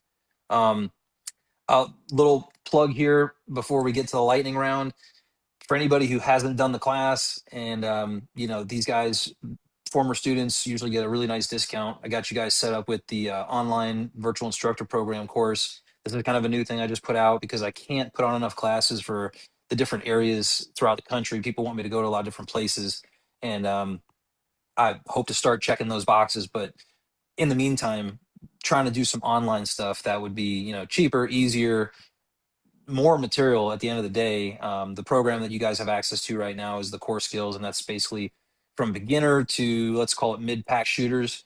And there's an advanced program in the works and some other stuff. And I'm still adding to the core skills program, but this is available on carusoprecision.com. And I think you guys got a chance to look at it. This wasn't a thing. I didn't have this out before we worked together already. And I guess I'm just curious again, if you could just briefly share a thought or two, what you think of it, especially for new shooters. What do you think, and how do you think this would help them, or if you had this back then?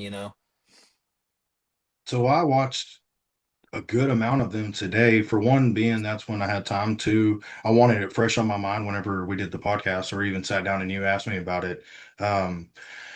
So in the beginning, I learned about the PRS and then immediately, like everybody else, went to Googling and went to YouTube. I found a plethora of videos that were from, well, goodness gracious, all over. But it took, I went to the PRS website, found some of the top names, see if they had YouTube videos.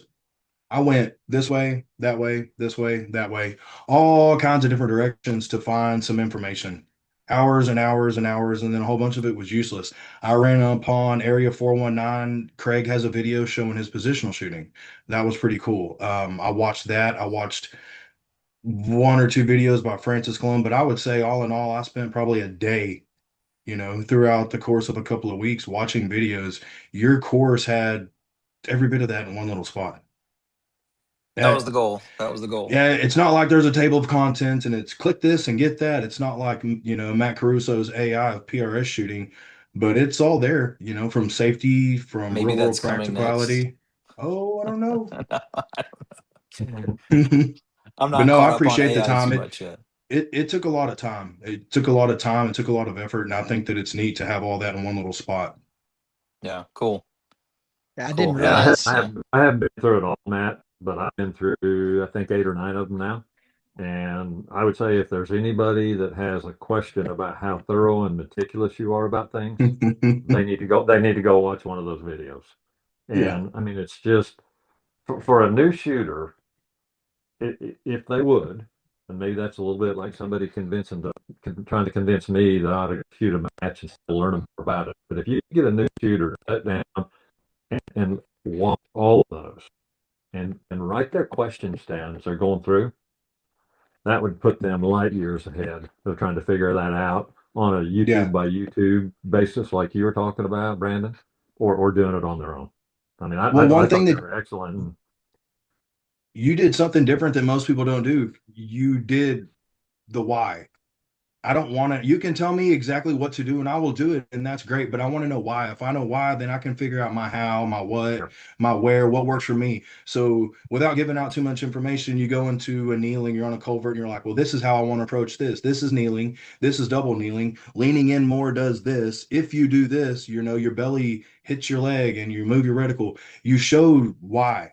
And then you showed why not to do something. And I thought, that this right here is what separates this training course from so many other people's. All they do is do this, do this, do this, do this. There's no, I do it for this reason because my belly pokes my leg in my reticle moves or Well, what have you. my belly hits more than your belly hits. But I wish I'd gotten it to you guys a little bit earlier. I didn't give you enough time to really get a lot more through it. But I think one of the things, and Dan, I'm let you speak here in a second. But one of the things I want to know also from other guys who are getting to be top performers. It was initially meant to be, in my mind, beginner through mid pack, let's say. And then after I did it, the more I look at stuff, I'm a tough critic of myself. I think, yeah, that's not, I don't think that's really upper level. I don't, maybe it's just beginner, just brand new beginner stuff. And then I had a bunch of people who signed up that were not just beginners, and, and asking them for some feedback, it kind of readjusted my feelings that there's probably more in there than I even realize. Yeah. Maybe I put in more than I thought. So I don't know. I was just kind of curious from your perspective, Dan. What do you think as far as what you saw? And who would you steer to it? Because I don't want to say it what I think. I'd love to hear what other people might think. Yeah, I didn't realize you had some professional instructor experience from your career. I Until you said it today, I shouldn't say I didn't realize. I thought when I took your course the first time, I was like, he's an instructor. Like nobody puts this, there's not Yeah. another course that is so organized and put together and has a flow like yours did. So props to you on the Thank you. actual in-person training course. Um, and I haven't got deep into the online training course yet, but what I have seen is like it's the same detailed, meticulous information organized in a really good way. So 100% new shooters need to do it for sure. Mid pack guys, like I still feel like I'm gonna get stuff out of that. So I mean, I would definitely send any buddy of mine that is starting or wanting to get better or says I'm not improving or what, well, you need this, Yeah. there's so many people that you um, shoot with all the time that have maybe been doing this long, or maybe they're new or whatever, but I see things now that I know because I've had instruction from you and others that I'm like, yeah, they could really, and I'll help people, I'll try to give tips, but there's just so much stuff that people can benefit in this course. So I Yeah. think, And the plan was to And try to make it so I'm that it's cheaper than going to a 2 day class. That's the whole plan here. Is I want to make it it's, easier for people too, right? yeah, you can do it on I'm, your own I'm schedule. It's cheaper than shooting a match. Right, right. yeah. I'd answer that a little different, Matt. I think a new shooter, when they go through here, 90% of that information is going to be new, and Oh they're going to yeah. be drinking through a fire hose. If they go to a 2 day class and that much new information hits them, even if you have your handbook, it's helpful. But it's not as helpful as having that video that when somebody says, the new shooter goes, well, yeah, I know he told me how to disassemble my bolt, but I don't remember. With an online course, he can go in there and he can click on the video about disassembling his boat. So I think 90% of it's probably new information for a new shooter, which is great. But I think even for experienced shooters, there's going to be some percentage in there that they haven't seen before. And it may not be very big, but there's also going to be some percentage in there that they've seen before, but they haven't been thinking about. And okay, Or so they you go needed a you go to a confirmation on it. Yep, you go to a 2 day match and you're shooting 200 rounds, and that little bit of percentage that they're now focused on, or that one or two new things that gets them three or four more impacts in the 2 day match. What's that worth? Right. Yeah. And I'll be honest, I learned some stuff in trying. I mean, this is the best thing about trying to teach something. You got to Yeah. know it. And there were things that I wanted to explain. And in trying to map out how I was going to explain it, I realized, I don't know that I've really figured out that piece of this. And, it was good all around, even for me. But cool. And guys, let me know. Keep the feedback flowing. And for anybody else who's out there, this is just I'm looking for opportunities to constantly discount it, and make it easy. And I'm going to give away a couple of codes at the end of the podcast here because I want it to go around. I want people to get this. So if you know anybody, steer them onto this. But that was way more than I wanted it to be about my training, but I appreciate it. Not your fault, but I really, really appreciate that. But I'm ready if you guys are to get into the lightning round. And this is basically, I put out a post recently for actually giving away some of this training, and I had people comment topics they wanted to hear about, learn about. Obviously, this isn't a long form, training opportunity, but just to kind of scratch some of those itch for those people.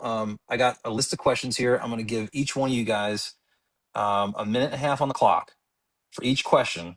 I'm going to rotate it around. Let's see here. Hang on a second. I clicked on the wrong thing. Here we go. Screen broadcast. That's what that stopwatch thing you had up was. Yeah, you saw that? All right, here we go. We sure we can't do 2-minute stages on this? Yeah. I think we went long-winded on some other things. So, Better. all right. Do you guys see my timer? Yep. Yeah. All right. So you got 90 seconds. If you finish sooner, just say you're done. You don't have to chew up all the time. But if you need more time when the timer goes off, just try to finish your thought. We'll try to keep it moving. And yeah, there's no wrong answers here. And then anytime you guys want to break, you can throw one at me and I'll start the timer. Maybe I'll add 30 seconds to that one. Or at the end. Okay. So let's see. I'm just going to go in order. You guys are on my screen like this. So I'm going to start with Dan. All right. So Dan, what skill do you think gives the best gain in the beginning? Where should the most effort be given? Shooter, are you ready? Yes. Stand by. I think the most effort should be given to, I feel like Miss America answering those silly questions and they ramble on and don't say anything. I feel like the most effort I think I benefited from spending a lot of time dry firing, just practicing building positions in my garage, break the position, dry fire, I felt like in the beginning, we talked about some where you have to think to run your bolt. Like now running your bolt's just automatic. There's so many things you don't think about now and Matt, you've been doing a lot longer. So there's probably a ton you don't have to think about. But in the beginning, you have to think about where you put your foot, where you put your hand. What am I going to put, everything. So dry fire, building positions in the garage helped me a ton. I'll tap out right there. All right. Look at that. I should have done 60 seconds. Yeah. Been watching a lot of political stuff. All I think is I'll yield my time. I'll yield my time. All right, Brandon, you're up next. How'd the clock feel, Dan? I got some of the same panic. You It see even that? beeps him. It beeps. I was counting. It was 20 seconds before you ever really said anything. You kind of started tripping over your words. I was like, oh. That's kind of how working on topic acquisition. Yeah, topic acquisition. I was All right. flashing. Go ahead. Brandon, you're up next. All right. And this is good for a newer guy, especially, even though you're not brand new anymore, that's for sure. But biggest gear myth, anything you try to steer people away from that you hear people getting caught up with. Shooter, are you ready? Oh, I don't know. Yeah, I guess so. All right, stand by. A big gear myth. Well, I don't know a massive amount of myths, but I can tell you you're not going to buy your way to a podium finish, but you can spend the money to ensure you'll never get there. You don't need the best in the world at everything, but you need a sound gunsmith that knows how to chamber a rifle. You need a good barrel, good brass. You need your rifle sound. And then as far as gear, shooting bag, a tripod, and ballistic solver and some glass, man. I think everything outside of that is just a she preference. We need bags, we need tripods, we need some of the gear to shoot off of, a good bipod. But again, I don't think that someone spending $15,000 or $16,000 on the best of everything it's not gonna buy them a podium spot. I would say spend the money on training. I'm not saying that because of the podcast. I've told a lot of people that you should have saved a little bit of that money and spend it on some training. Run that cool gear looking, Right. That's All about right. it. You I good? don't know a massive amount of myths though. All right. No, that actually, it's funny. You hit. I have my own answers here too, just because I was thinking about it, and that was one of them. I was thinking, get caught up trying to chase everything, and everything is ultimately, most important. It's not. Not everything is like that. So, Dan, Yeah, and ask me how I know. I mean, we all know because we've spent a bunch of money on some stuff, and then after you get it, you're like, well, for one, I got to carry this around now, and two, I really don't need it. I don't get the benefit. Dan, did you count how many seconds it took for him to start spitting No. out some truth? Ooh. Yeah, I was watching it. It was almost I had to 20 go. seconds. It takes a little I time got to get the ADD. brain Y'all are, spiral. yeah, I got ADD. Y'all are lucky that I even answered the question. All right, Now we Mr. got to get Mark. down and get sell it set solid on the prop before we pull the trigger. So Yeah, I Yeah. love this. Everyone's got first stage jitters. Uh, All right, so Mark, for you, um, when you're going into an uncomfortable or unknown stage, how do you prep for the best? What insurance do you take with you, or how do you plan for it? Shooter, are you ready? the shooter's ready. Stand by. First thing I do is see if I can watch what some of the other shooters done, whether it's a squad ahead of me or some of the shooters that are in my squad. You can learn an awful lot by that. And I think it's a pretty rare situation where you'd be the first shooter on a stage where you couldn't at least watch some of the squad ahead of you. If you're going to a 2 day match, you can always get there the day before, spend a little bit of time looking at the props, looking at some that might be different than what you were used to shooting. And then I think there's some fundamental things like, Matt, one of the times you and I were talking about that, and you said, when you don't know how much bipod you need and how much bag you need, I think your saying was when in doubt, bipod out. But I think watching other shooters will give you a really good idea of what works and what doesn't work. Y'all through? Yep. Awesome. Yeah. And you know what? I think I feel like the times that I am first up and the previous squad has already moved on are usually the crappiest stages that I have to shoot first at. So when it does happen, although rare, it sucks. Um, Yep. and I'll throw out there my 2 little cents and I'll just say bipod out, like we said, or if it's bags, I'll bring a second bag. Um, you know, don't leave yourself with no plan B, right? Like have a plan A, but have a plan B, sometimes even a plan C. Actually, I meant to say this earlier. I had a hero slash zero story I wanted to share real quick, and I'll boil it down to 20 seconds if I can. Let's see how it goes. Worst zero to hero moment I ever remember was the AG Cup, I think 22 or 23. I zeroed a bus stage, and it was hostage targets, and I shot every single hostage. I killed them all. And it was because I had no plan B, and I went into a bus with a bag, and it was horrible. And I still managed to come back and finish fifth or sixth in that AG Cup. And it's the thing that I use to remember when I have a bad stage to just let it go because you can still come back and do well. Anyway, throwing that one out there. That's another question that I just kind of answered from somebody like, online. But love it. yeah. All right, Dan, you're up. Yes, sir. I've got about 15 questions to go, and we'll see how far we go before it gets too late. All right. How many win columns do you typically make? Are you ready? Yes. Stand by. I typically make three, unless, yeah, I typically make three. Now, if the wind is being really variable or switchy or something, I might make five, but generally I make three wind columns. Do That's you it. do you I make got them all my, for the same direction? yeah, if it's been switching, no, I won't. I'll make two for the, if it's coming out of the left and two if it's coming out of the right. Okay. My 2 cents are I always have a switch, even if it's calm, Always. unless it's 100% consistent, I'll usually throw a just in case column. Not always, but a lot more than most people do because when it happens, it's now you're just lost. Yeah. All right, let's I see can. here. Brandon, let's see. Let's see if you remember. This is from class. All right, Oh, shooter. Oh, oh, How do you like to spot wind on the clock? Are you ready? yeah. Stand by.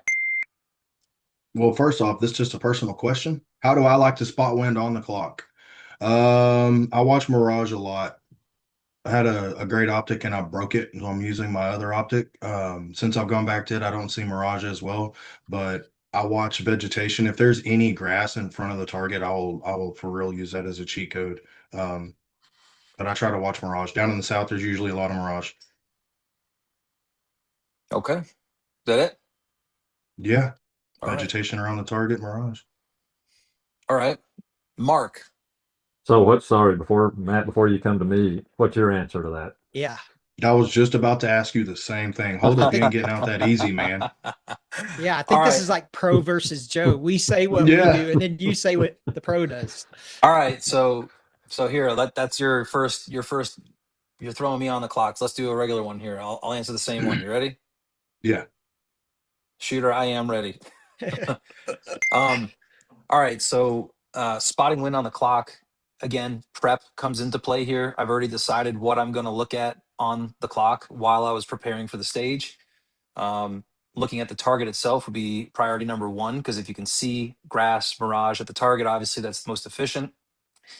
If I'm not getting a confident call at that point, I'm moving over to a mirage source, something I've already identified on glass prior is a very clear indicator of the mirage. And it does not have to be in a target environment. Like I was saying, start here on target. Don't like what I'm feeling. Don't feel comfortable. Don't feel confident. I will pan over, take the extra seconds, check what I'm going with, come back to it, make a decision, and then go. And then basically plan on that for each individual target. I have found an indicator for wind, if possible, for every target. If it's in a different area or if it's a troop line and they're all in the same area, I'm going to line it all up and I know exactly what I'm going to look at if I get that momentary loss of confidence. Boom. Mic drop. Boom. I'll, d- All right. Without I'll just, going into a lot of talk, Dan's question about wind, I I remember, I guess it was from the class without going into a lot of topic, but yeah, I'll keep one for my mirage area because I keep a delta, I keep a spread. So if I'm looking whatever, there's a big white barn right over here, 90 degrees or 100 degrees off from my target, and I know the wind direction for that. I'll make a wind call for my mirage barn, check it with my Kestrel, I'll look at it, and then I'll carry that delta onto mine. Because if I'm in the middle of a stage and I look over, if that's my cheat code, I need to know, if the mirage is coming this way and it stops or just starts to boil, how does that coincide with my target and my plan? Yeah. yeah, Okay. So who is that? That was Brandon who was last. All right. Yeah. Mark, yes, efficiency of movement. There's 10 positions. Are you focusing more on the target and the shot itself or the movement, and why? Are you ready? I'm ready. Stand by. I'll go back to what Dan and Brandon were talking about with what you guys talked about in class, and that's last observe. So to me, it's first of all a function of target size. How precise do I think I need to be on that target? If it's a big target, then I don't spend as much time on the target, and I focus more on the movement. If it's a small target, and I know that I really have to get steady and solid on that, then I'll get steady as quickly as I can and move as quickly as I can. But now I'm going to say, I'd rather shoot 8 shots and get 8 hits than shoot 10 shots and get 6 hits. So it's a function for me. It's a function of target size, I guess, and also what kind of movement's involved. Um, you can have some stages with a lot of movement where the movement's easier than others. But I'm going to look at target size, and then I'm going to make a decision about how much time I need to spend focusing on getting exactly on target versus moving. Okay. I like it. All right. Let's see. I'll pick a couple more and then we'll try to wrap it up. Okay. Dan, if you are prepping for a match, you're 2 weeks out. What are you doing to get ready for the match? Are you ready? Yes. Stand by. Yeah. So 2 weeks out from a match, I'm doing my normal training stuff, shooting one shot drills, working on positional stuff, maybe working on whatever I found was a weakness at my last match. But what I'm also going to start focusing on is my make sure my dope's trued up. I'm not changing my load a lot of times, and I have messed around with some different calibers. So sometimes I am trying to figure out exactly what load I want to shoot, but I'm spending a lot of time um, truing my dope, doing it different days, different wind conditions, making sure my dope's lining up no matter what direction the wind's coming from, that kind of stuff. So that's a lot of what I'm focused on in the weeks before a big match for sure. Okay. Cool. All right. I like that. And there's so many things to do. It's just a matter of your own cadence and what you're doing when. Lately these days, I'm throwing things together in the last day or two before a match. When I can, I try to do things earlier and prep and train, but everybody's situation is a little different. Um, all right. Brandon, what is one drill you think everyone should do? Are you ready? Yeah, this is an easy one. All right, stand by. I don't know what it's called, but it's the turret drill or the wind drill. Many great shooters I know do this. Actually, almost all of them or have at one point in time. Takes a buddy, tape your turret. Don't get crazy with it. Don't go spin it 3 mils, but run up to the target, shoot your shot only with 2 rounds. Shoot your shot, spot your miss, correct over and impact if you can, and do it in a relatively good amount of time. No, I know what my first second, my seconds are to my first shot are usually 12 to 18 seconds. I can kind of get there pretty quick. So I try to keep that drill still within that and not get to it and 30 seconds in, I'm squeezing the trigger. But I think that turning your turrets forces you to make sure you see the shot and not only see it, but mentally, like I was talking about my plateau here, but mentally move over and correct from it. It's ideal. It's just key to what we do in the PRS. Yeah. And I'll say it's nine, I don't know, 70% of what we do is spotting. So Yeah. if you can fix that, you can do a lot better. It's what everybody complains about is I don't know exactly where I hit. Yep. I'm gonna take this one. This was a good question from online. This was from a female shooter. She said, "Heavy gear movement with ladies. I have a heavy rifle, and how do I improve my I can't remember the exact wording of it, but trying to be a little bit faster and more efficient, but struggling with a heavy set of equipment. And even though I'm probably not built like her, I'm going to try to answer this one, and I'm ready. Here we go. So for this person, the first thing I would say is I would consider what weight you have on your rifle. Lighten it if you can.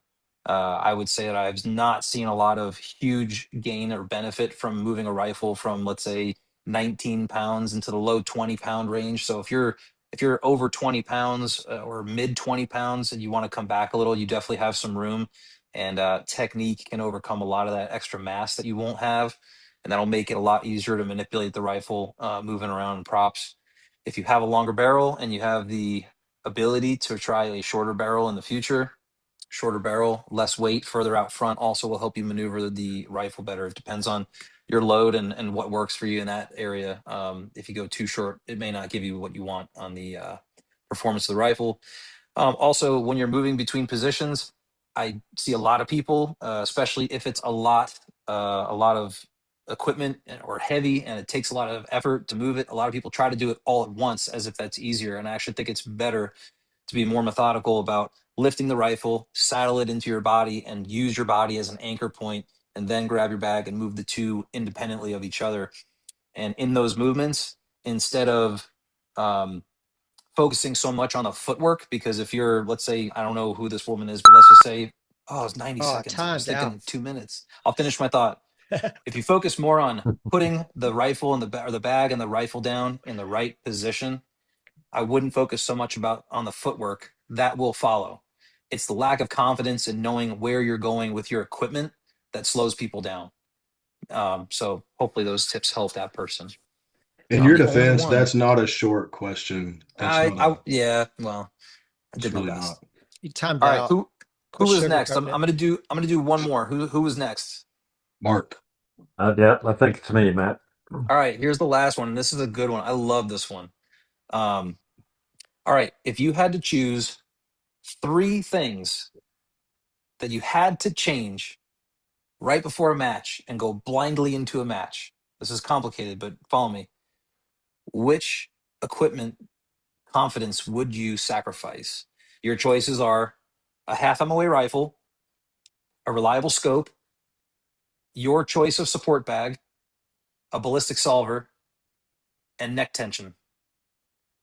So you have to pick three that you're going to just take dealer's choice. If somebody was just going to load your ammo and do random neck tension, Someone else is going to hand you a different ballistic solver you're not used to. You didn't get to choose the bag you wanted. Your scope's not reliable, or your rifle's not better than half MOA. You have to pick three to sacrifice. Are you ready? No, well, can I get a clarifying question? If I don't get a half MOA rifle, what do I get, Matt? Or do I know? You don't know. Oh, It might be a quarter. No, okay, it I'm might sorry. be. All right. No, let's just say your It's half gonna be MOA worse. rifle turns into a 1 to 2 MOA rifle. Are Okay, you so ready? so well, tell me again what they are. So half I MOA made rifle, I scope, made this way too neck complicated. tension, Yeah. So let's put it half this MOA way. rifles. You got to here, let's reverse it. You got to pick two that you are passionately trying to keep, and it's half Okay. MOA rifle or better, a reliable scope, your choice of support bag for the match, a ballistic solver of your choice, or neck tension. Which two matter the most to you? You ready? Bull- Yeah? yes, Okay, stand by. yes. Rifle and ballistic solver. Okay. Anything you can expand on that? Well, I think, again, if our range on rifles out to 2 MOA, that doesn't work. If it's 3/4 MOA, that probably works for a lot of what we do. Uh, and I don't have a phone app, and I don't have three different options. I use Kestrel and have gotten comfortable with that. Uh, if my Kestrel went down before a match, I don't know what I'd do, Matt. Which, you know, one of the videos you had on equipment said if something's important, you better have two of them. I made myself a list of other things I need to get in one schedule. That'd be mine. But I'm not sure if I can have an half MOA rifle if my scope's not reliable, but I'm going to assume it is if it's half MOA. So it's a thought provoking question, right? And I think this is one of my favorite questions because Yeah. it's we want everything perfect, of course, but where are you going to put what basket are you going to put all your eggs in, right? And I see guys losing their mind over neck tension. Ballistic solvers absolutely are important. I would be a little different on this. I'm just going to throw my 2 cents in here. I want the rifle and I want the reliable scope. Beyond that, I can work with different bags.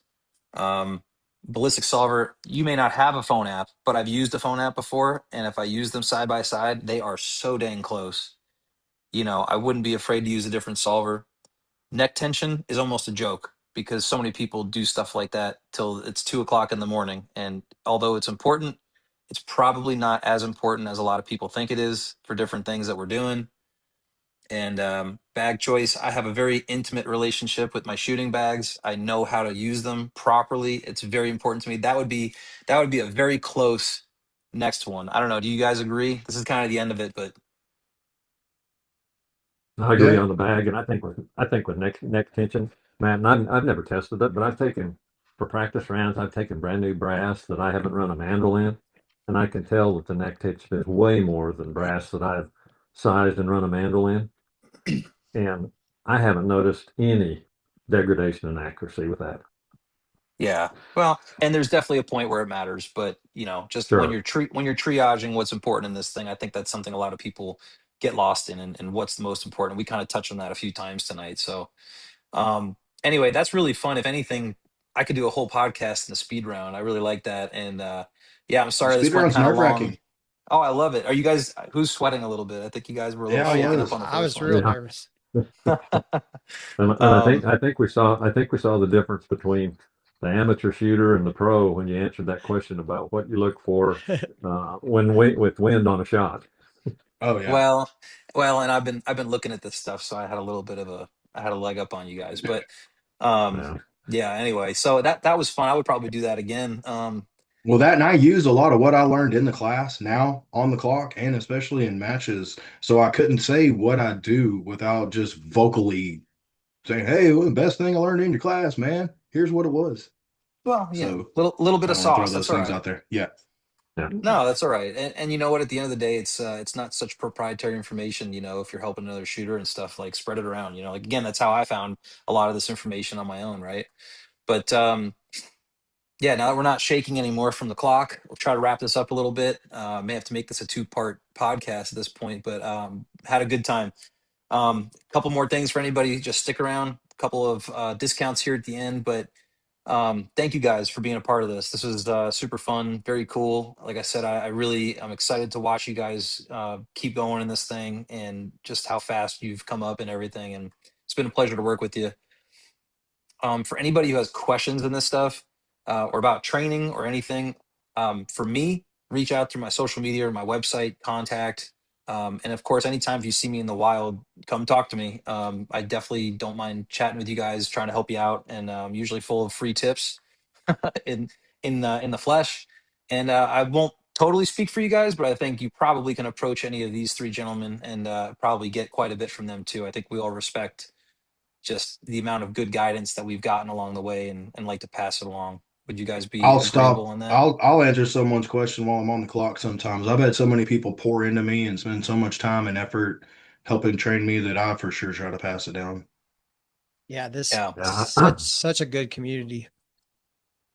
I'd agree, Matt. I think the shooters are getting better, the matches are getting tougher, and I think that's how we're going to continue to grow the sport, making it more competitive and get more people involved. So, yeah, I think that's the least we can do is pay back some of all the help that we've gotten.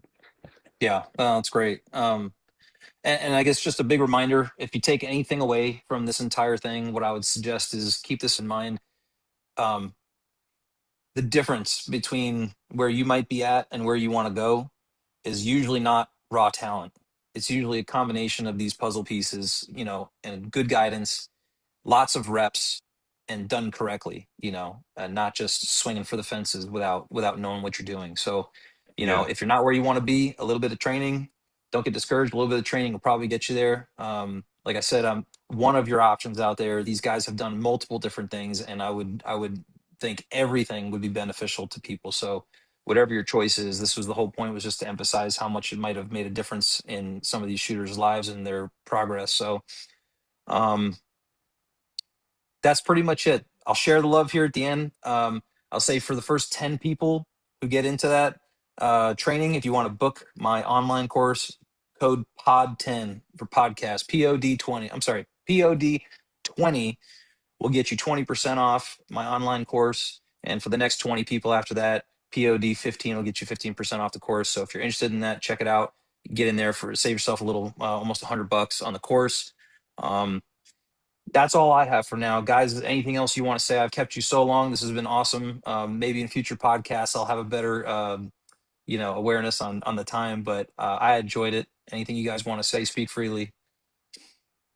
Yeah, No, I would just I appreciate you guys like you and others that, do pour into us new guys and give us the opportunity to learn. Because I mean, you don't have to do this. I mean, yeah, there might be some upside to it, but I doubt there's a whole lot.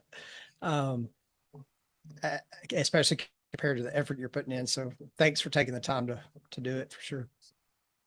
Dan took the words out of my mouth. I was just gonna say, from someone that just started in this to where I am right now, your training helped. It was pivotal to a lot of the things that I've done. So when your gas is out, just keep doing it. I would keep training people and keep making this content because it helps people for sure. I started with that story, Matt, of you and I shooting that match. I think it was my second or third match, and it really opened my eyes as to what a great community is, and that people want the competitors to get better.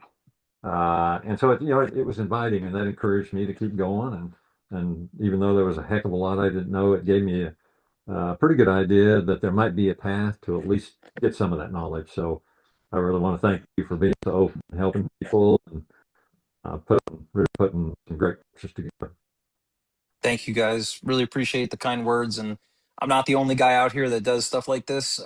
Lots of great people in this community. And that's why I keep sticking around and I enjoy it so much. So just happy to be a part of it. And thanks again to you guys for doing this and hanging out. And for the viewers, thanks for sticking around this long if you did.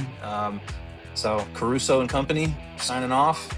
That's all for now. And we'll see you out there.